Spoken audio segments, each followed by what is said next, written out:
Ok, gente, vamos continuar então falando da teologia de Lutero. Bem rapidamente, tá? É claro que, como sempre, é tudo só um passar de olhos. Não tem como a gente se aprofundar em praticamente nada. Mas a gente sempre pode pegar elementos assim que chamam a atenção. Vou começar com uma frase do Lutero, em que ele diz assim: por aquela única rocha que chamamos de doutrina da justificação pela fé somente, nós queremos dizer que somos remidos do pecado, da morte e do diabo, e somos feitos participantes da vida eterna, não por autoajuda, mas por uma ajuda externa, somente pela obra do unigênito Filho de Deus, Jesus Cristo. Então aí ele fala que a justificação pela fé somente é o que nos salva. É dessa maneira que nós somos salvos. Não porque nós nos ajudamos, mas porque o Senhor Jesus Cristo fez uma obra em nosso lugar. Então, além do sola escritura, que nós já tínhamos visto nele, nós vemos aqui o sola fide, somente a fé, e também sola gratia e solus Christus, também nessa frase nós podemos ver que para Lutero é a mesma coisa. Somente a fé, somente a graça e somente Cristo é tudo a mesma coisa para ele, na cabeça dele. Só que levou muito tempo para o Lutero chegar aí, né? Nesses quatro lemas da reforma que a gente conhece, né? Tem mais um aí, mas aí é mais o Zwinglio que contribui com o próximo, que é o Soli Deo Gloria. Quem conhece um pouquinho da vida de Lutero sabe que o texto que importunou ele a vida inteira foi o texto de Romanos 1:17. Visto que a justiça de Deus se revela no Evangelho, de fé em fé, como está escrito: o justo viverá por fé. Esse texto incomodava muito Lutero, porque essa ideia de justiça de Deus, aí no início, visto que a justiça de Deus se revela no Evangelho, a ideia que se tinha, e a ideia que o Lutero tinha também, é que justiça de Deus aí significa a justiça que Deus requer. E aí, se essa justiça que Deus requer está revelada no Evangelho, então o Lutero chegou à conclusão que o Evangelho é a própria lei, e que a lei é o Evangelho. E que boas novas que tem nisso. Nada de novo, certo? Porque se é a justiça que Deus requer de nós, e que está no Evangelho, então ela é uma outra forma de lei. Isso incomodava Lutero profundamente.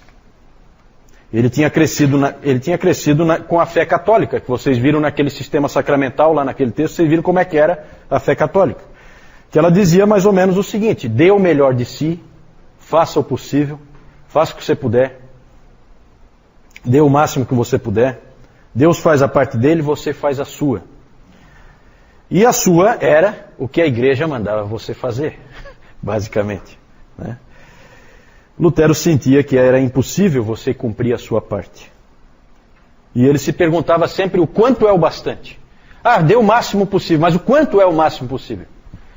O quanto que eu tenho que fazer para conquistar a salvação? Isso importunava ele. Ele teve várias crises em relação a isso aí. A primeira, famosa, foi quando ele caminhava, depois de uma das suas aulas de direito, ele estudava direito, ele caminhava pelo campo e houve uma grande tempestade.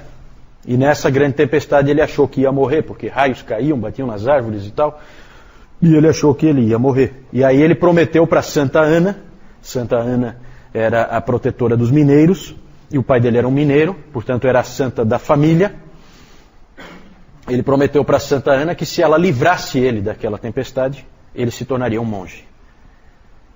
E aí, ela cumpriu a parte dela, assim dizendo, né? E ele cumpriu a dele, né? E aí ele tornou-se um monge. E um bom monge. Dos melhores. Ele realmente tentou ser o melhor que ele pudesse ser. Fazia tudo o que se esperava de um monge e muito mais. Ele tinha que, por exemplo, se confessar. Só que ele se confessava várias vezes por dia. E aí à noite ele lembrava de alguma coisa que ele não tinha confessado. E aí ele ia acordar o confessor dele, que era um outro monge, mais velho normalmente, para confessar aquele outro pecado que tinha vindo à mente dele. E a ponto do confessor dele se irritar tanto com ele, que chegou... um fato pitoresco aí, né? O confessor dele chegou para ele e falou assim: Lutero, sai faz alguma coisa realmente ruim, como matar o teu pai, por exemplo, e aí você vem aqui e confessa. Senão vai dormir, rapaz.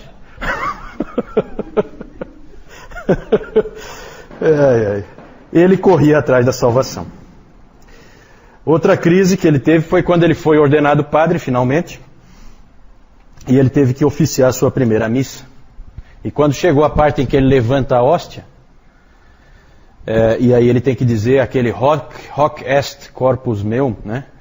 Este é o meu corpo, ele então teve um colapso. De tão nervoso que ele ficou, ele não conseguiu fazer. E ele teve não conseguiu levar para frente. Na verdade, Deus não era uma solução para ele, Deus era um problema. Ele via Deus como alguém terrível. Ele estava dentro daquele pensamento que o catolicismo tinha implantado em tanta gente. Tanto que ele chegou a dizer para um amigo dele: eu não amo a Deus, eu odeio a Deus. E aí ele se sentiu mais mal ainda, porque agora, além dele já ter essa situação, ele agora tinha acrescentado a blasfêmia em relação a todo o sentimento que ele já tinha. Então ele era um indivíduo atormentado enquanto monge.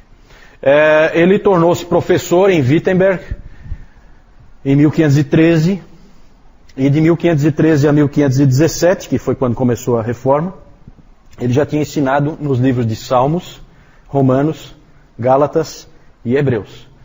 Vejam que é interessante como Deus usa, né? Porque esses 4 livros são livros que, se você parar para pensar, são livros peculiares aí, né? Para alguém que tem que chegar numa conclusão como Lutero chegou, de que a salvação é pela fé somente. Juntar esses 4 livros parece ser uma junção muito boa, né? E foi na providência de Deus que aconteceu. Enquanto ele estudava, ele já começou a receber alguma luz sobre o significado desse texto, Romanos 1,17. E aí houve a famosa experiência da torre, que era a torre onde ficava o quarto dele, o quarto de estudo dele, no mosteiro.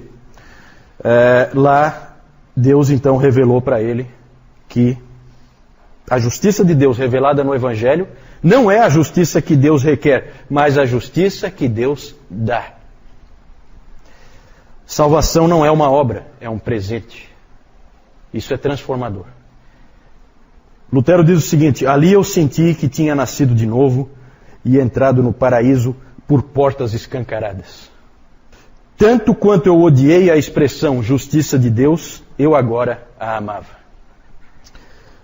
Esse entendimento norteou depois toda a vida dele. A linguagem do catolicismo escolástico era: se fizeres isso, receberás aquilo. Agora era diferente.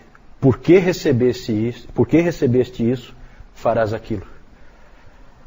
Completamente o inverso. O historiador Kurt Aland disse: o mundo inteiro entrou em colapso por causa de uma descoberta exegética, por causa da interpretação certa de um texto bíblico. O ponto central de Lutero sempre foi a graça. Ele comparava a salvação, alguém buscando a salvação pelas obras, ele comparava com a terra seca.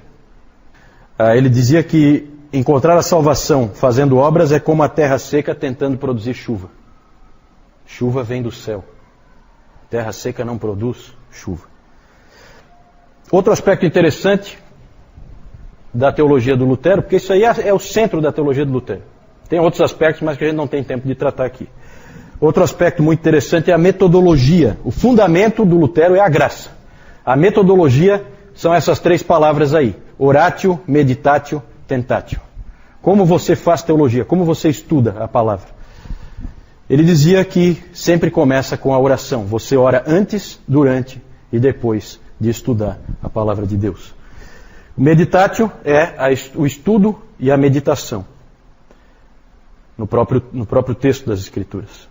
E o último, muito interessante, bem peculiar do Lutero, ele trouxe isso para dentro da teologia, que ele até fez uma crítica ao Tomás de Aquino, porque o Tomás de Aquino não tinha esse elemento, que é o tentatio, que poderíamos traduzir por teste, prova na vida. Ele dizia que tudo que nos acontece nos ensina a sermos melhores teólogos. Todas as experiências que a gente vive são para que nós nos tornemos melhores teólogos. Isso é o tentatio.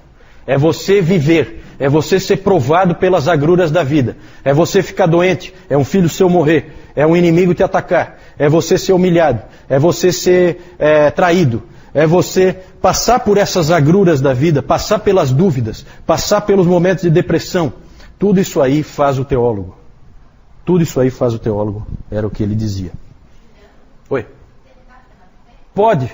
É difícil traduzir essa palavra tentatio, né? Em alemão é Anfechtung. Ele não tem uma tradução boa nem em português, nem em inglês. É uma palavra difícil de traduzir. Tentatio é tentação, né? Só que aí o sentido é outro, não é aquele sentido que nós temos de tentação, certo? Mas são essas experiências que você vive. Só para ilustrar, ele disse assim, ó: é vivendo, morrendo e até mesmo sendo condenado que alguém se torna um teólogo. Não é à toa que Davi era um teólogo tão extraordinário. Veja tudo o que ele passou. Ele sofreu tanto que pôde escrever os Salmos. Ele conheceu a Deus por causa da vida que ele teve.